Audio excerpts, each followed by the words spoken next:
నందిత గారు ఈరోజు మన మధ్యన లేకపోవడం చాలా బాధాకరమైన విషయం అధ్యక్ష. మరి పెద్దలందరూ మాట్లాడినట్టుగా సాయన్న గారు తన నియోజకవర్గ పేరుతోనే పిలువడేవారు.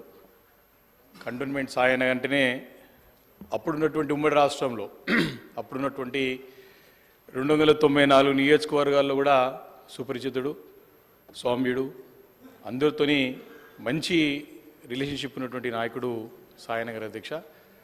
వారి పిల్లలు కూడా అందరూ కూడా చురుగ్గా వారి ఎంబడి ఎప్పటికప్పుడు కూడా ప్రజాక్షేత్రంలో పర్యటిస్తూ ప్రజలందరూ మనలు పొందినటువంటి సంగతి మనం చూసాం అధ్యక్ష.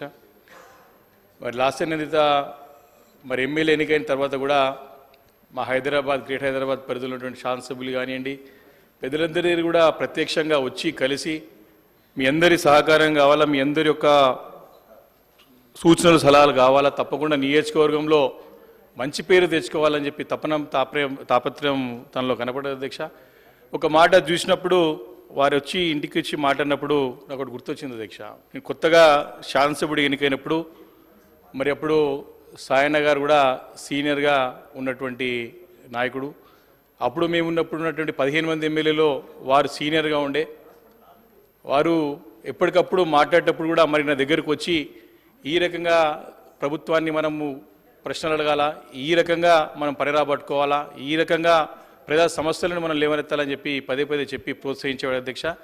కాబట్టి సాయన్న గారు చేసినటువంటి ఆ సూచనలు సలహాలు వారి యొక్క డైరెక్షన్స్ గుర్తొచ్చుకొని లాస్ట్ ఇయర్ నందితను కూడా తప్పకుండా మంచిగా నడిపించాలి, వారు కూడా మంచి ప్రోత్సహించాలని చెప్పేసి అనుకున్నాం. కానీ విధి ఇంకో రకంగా ఆలోచన చేసింది. వారు మన మధ్యాహ్న లేకపోవడం నిజంగా అంటే చాలా బాధాకరమైన విషయం.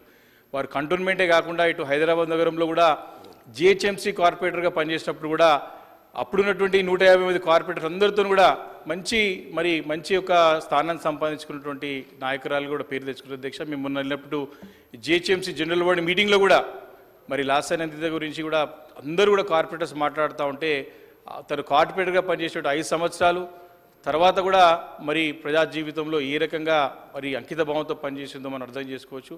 కాబట్టి ఆమె లేకపోవడం మన మధ్యలో చాలా బాధాకరమైన విషయం.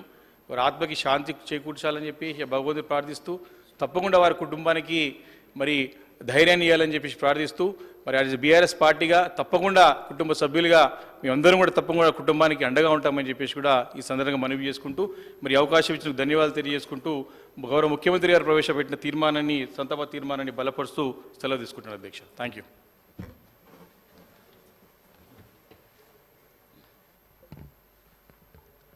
అధ్యక్ష, మన మధ్యలో లాస్యా నందిత గారు లేకపోవడం నిజంగా బాధాకరం. వాళ్ళ కుటుంబంతో మా కుటుంబానికి అనేక సంవత్సరాలుగా అనుబంధం ఉండేది. వాళ్ళ తండ్రి గారు సాయన్న 5 పర్యాయాలు గెలిచి కంటోన్మెంట్ ప్రాంతంలో ఎనలేని అభివృద్ధి చేసిన